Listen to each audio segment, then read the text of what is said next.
بسم اللہ الرحمن الرحیم. السلام علیکم. یہ عمران کا نام جی میں کیا بولوں عمران کے بارے میں؟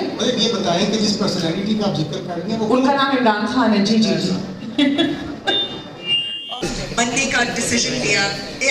itself ہمارے ہاں ایکٹریس بولتے ہی جو چیز ایسوسیٹ ہو جاتی ہے اس میں لوگ بہت ججمنٹل ہو جاتے ہیں. تو کیا یہ وہ لوگ تھے یا کون سے ایسے ریزنس تھے کہ جس کی وجہ سے یہ نہیں آگے آ سکی پہلے؟ نہیں ابھی بھی جیسے یہ بک ابھی نکلی ہے میں دیکھ رہی ہوں جو تاثر مجھے مل رہا ہے سوشل میڈیا سے ان لوگوں سے وہ بار بار میرے پروفیشن کو لے کے میری بک کو انڈرمائن کرنے کی کوشش کرتے ہیں, میری لائف سٹائل کو انڈرمائن کرنے کی کوشش کرتے ہیں. اور میں ذرا ایک دفعہ پھر سے آپ کو ریمائنڈ کرا دوں کہ مجھے بہت اچھی طرح سے پتہ ہے کہ میں کون ہوں.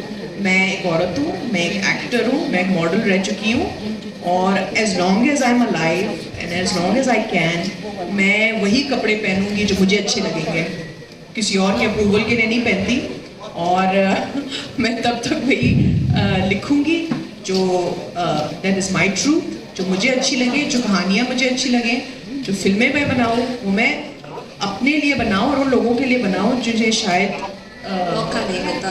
حاجہ آپ ایک ایکٹریس نہیں بلکہ ایک فلم میکر بھی. کا کلر نہیں پسند ہوگا یا میرا میک اپ نہیں پسند ہوگا, وہ اس سے مجھے کوئی فرق تو پڑے گا نہیں نہ آپ کو.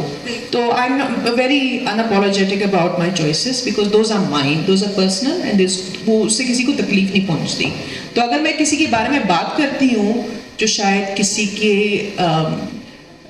بہت ہی آئیڈل ہوں یا وہ میرا پرسنل ایکسپیرئنس ہے, وہ کسی اور کا نہیں ہو سکتا. دیٹس مائی پرسنل ایکسپیرئنس اور دیٹس مائی ٹروتھ. تو ڈر مجھے تب لگتا ہے نا اگر میں نے جھوٹ بولا ہوتا.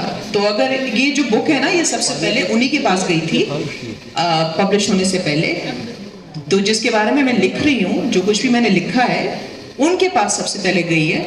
تو that will tell you that I didn't have, مجھے کچھ چھپانے کی کوئی ضرورت نہیں تھی. کوئی بات آپ کے پاس کچھ چھپانے کی واقعی ضرورت نہیں تھی and you were all up front end open about it. جن کے بارے میں یہ بک ہے جو یہ بات کرتی ہے اس میں ڈرگس کی بات بھی ہوتی ہے, اس میں ہمارے بہت امپورٹنٹ پولیٹیکل فگرز کے بارے میں بھی بات ہوتی ہے, اور ان آئیڈلس کے بارے میں بات ہوتی ہے جن کو آئیڈل بنا کے ینگ لڑکے لڑکیاں اپنی پوری زندگی شیپ کرتے ہیں. آپ نے اس میں دکھانا چاہا کہ یہ آئیڈل کیا ایکچولی ان سارے معیار کے اوپر پورا بیٹھتا ہے کہ نہیں. اور اس میں جو آپ نے ایک بات بہت اچھی کی کہ انہوں نے کہا کہ it's not the personal choices that any person makes but they are policies on a national front. جیسے آپ کی بات کریں تو آپ کی فلموں کے اوپر آپ بات کر سکتے ہیں, آپ کا فلم کیسا تھا, آپ کی ڈرامہ میں پرفارمنس کیسی تھی. اسی طرح جس شخصیت کی آپ نے بات کی ہے, آپ نے جن کو ہائی لائٹ کیا ہے, آپ نے ان کی پالیسیز پہ بہت بات کی. آپ نے کہا کہ there was a lot of contradiction between what he was saying or pretending. اور احتساب اپنے آپ سے شروع کرتی ہوں. ہم نے اس وقت کسی کو ایسا مسایہ بنایا اور ہم خود اس کو ڈیفینڈ کرتے تھے, اور میں ان لوگوں سے آج معافیا مانگتی ہوں 10 سال پہلے جو میرے دوست تھے جن کے ساتھ میں جھگڑا کرتی تھی کہ نہیں یہ ہوگا, بڑا اچھا ہوگا جی, بڑی تبدیلی آئے گی اور بڑا سب کچھ ٹھیک ہوگا, انڈسٹری میں بھی سب کچھ ٹھیک ہوگا, and will be very protected اور یہ وہ. تو اگر آپ یہ غلطی سے یہ اسٹریم دیکھ رہے ہیں مجھے معاف کر دیں فار دوز اسٹوپڈ آرگومنٹس. آپ نے بھی بتایا کہ آپ بھی ان سب لوگوں کی طرح تھے جو سب کے سب تنگ تھے. ہمارا جو بھی پالیٹیشین ہو, جو بھی لیڈر ہو, آج تک سوری ہم کلٹ نہیں تھے, ہم صرف سپورٹر تھے. ہم سپورٹر ضرور تھے, اور ہم ابھی بھی جس کسی کے بھی سپورٹر تو انسان ہو سکتا ہے, ورشپر نہیں ہو سکتا. ہم ہر کسی کو ایک انسان کے دائرے اس میں دیکھتے ہیں اور انسان میں امپرفیکشنز ہو سکتے ہیں. تو جو آپ نے بات کی ان کی پالیسیز کے اوپر بات کی, اور آپ نے کہا کہ کیریکٹر اسیسینیشن پہ نہیں جانا چاہیے. اور میں کیریکٹر اسیسینیٹ نہیں کر رہی, میں صرف ایک جرنی اپنی ایکسپیرینسز بیان کر رہی ہوں, اور جو میں نے دیکھا ہے میں نے اس کو ڈاکیومنٹ کیا. اچھا, جو پالیسیز آپ نے بولی تھی کہ وہ گھر نہیں دے پائے اور انہوں نے جو پرومس کیے تھے وہ جابس نہیں دے پائے, اور صرف سوشل میڈیا کے اوپر ایک انہوں نے تو آفس سائیکل پہ بھی جانا تھا نا, اور وہ سائیکل کا ہے, وہ سائیکل کسی نے دیکھی ہے؟ پتہ نہیں, ہم نے تو نہیں دیکھی. لیکن یہ سارے تو یہ میری پرسنل, ان کی سے پرسنلی کوئی گریوینس ایز سچ نہیں ہے جو ایک لو اسٹوری کی طرح کچھ لوگ انٹرپریٹ کر رہے ہیں. It's not that, it's was my friendship, my association with him and my regret. میں نے میرے فادر کا پی ٹی آئی میں آنا وہ میرے لیے بہت ہی ایک ریگریٹفل ایک بوجھ ہے میرے اوپر. ابھی تک مجھے بڑا بوجھ لگتا ہے یہ سارا پروسیس, جی, کہ میں اس کی کیٹلسٹ تھی. اس کی کیٹلسٹ تھی.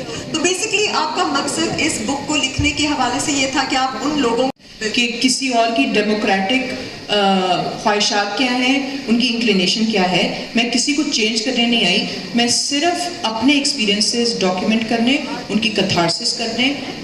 ایز این آرٹسٹ میرا آرٹ, میرا لکھنا, میری پرفارم کرنا یا میری جو بھی خیالات ہوتی ہیں, my art is my catharsis, my life. یہ تو میری اوبیسلی زندگی کی ایک بڑی چیزیں ہیں, ٹیبوز ہیں, بڑی چیزیں میں نے بریک کی ہیں, جس کا شاید میری پوری زندگی اور پورے ریپیوٹ پہ بڑا نیگیٹو اثر ہوگا.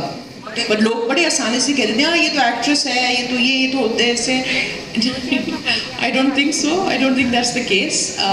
بٹ یہ ہے کہ جو ڈیسیجنس میں نے لیے ہیں, I stand by my book, I stand by the things I've said, and I've said it تاکہ چلیں کسی اور کو شاید تھوڑی سی, کوئی جو اپنے آپ کو ایکسپریس نہیں کر سکتا, یہ بہت چیزوں سے گزر چکے ہیں, صرف اس پولیٹیکل فگر کے ساتھ نہیں, کافی چیزوں کے ساتھ, شاید ان کو تھوڑی سی ایک ریزالو کہیں مل جائے. اچھا, آپ نے اس میں بات کی کس طرح سے جب آپ ایکٹنگ فیلڈ کے اندر آتے ہیں تو لوگ آپ کو پھنساتے ہیں, اس طرح کی پارٹیز میں انٹروڈیوس کراتے ہیں اور پھر ایک دوسرے کا سمبیوٹک ریلیشن شپ سا بن جاتا ہے جہاں اٹس آل انڈرسٹوڈ. تو یہ ولچر کلچر جو ہے نا, یہ جس مخصوص شخص کے بارے میں نے بات کی ہے اس میں, ان کی جو ایکو سسٹم ہے نا, یہ بہت ہی اس میں ریپنٹ ہے. اور ہمارے شوبس میں بھی, کیونکہ وہ بھی گلیمر سے ریلیٹڈ ہے, لوگوں کو ایکٹر بننا ہے, فیمس بننا ہے, اچھا لگنا ہے, ماڈل بننا ہے, یہ ساری چیزیں جو وینٹی کے ساتھ آتی ہیں نا, تو وہ جو انڈسٹری ہے نا, وہ بڑی مین ٹارگٹ ہوتی ہے اس کی. اس میں کسی کو ایکسپلائٹ کرنا, کسی کو بلیک میل کرنا, کسی کو میوچولی ایکسپلائٹ کرنا, کوئٹ پرو کو, جو بھی آپ کہتے ہیں, اتنا مشکل نہیں ہے. اسپیشلی میں جانتی ہوں بہت ہمبل بیک گراؤنڈ سے جو لوگ آتے ہیں, they have dreams, they have bills to pay, they have responsibilities. اور یہ صرف اس انڈسٹری میں نہیں ہو رہا, یقین کریں آپ اپنے ملک میں کہیں بھی کسی بھی انڈسٹری میں چلے جائیں, آپ بینکنگ میں چلے جائیں. ابھی وہ اسکول کا اتنا بڑا اسکینڈل آیا تھا, شاکنگ. تو آپ نے یہ بھی بتایا کہ کس طرح سے ایک اسکول میں جب ایک بچہ جاتا ہے تو اس کو ایک پروٹیکٹڈ انوائرمنٹ چاہیے, اسپیشلی کوئٹہ جیسی جگہ پہ. اس پہ بھی آپ نے ہائی لائٹ کیا کہ کیسے وہ جو ٹیچرز ہیں وہ بچوں کو